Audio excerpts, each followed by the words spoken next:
Plate plate ঘুগনি একাই উড়িয়ে দিচ্ছে। আমি তো ভাবছি কোত্থেকে যাই, জানোয়ারটা চলে এসছে। কোথাকার কোন ফুচকা! আমার বোন কি করে এখানকে বাদ দিতে পারে? Topper top. আবার স্টার্টিং।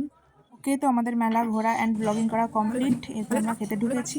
তো যদি এরকম ভিডিওটা ভালো লেগে থাকে, লাইক শেয়ার সাবস্ক্রাইব। বাই। দেখতে থাকুন, ভালো থাকুন।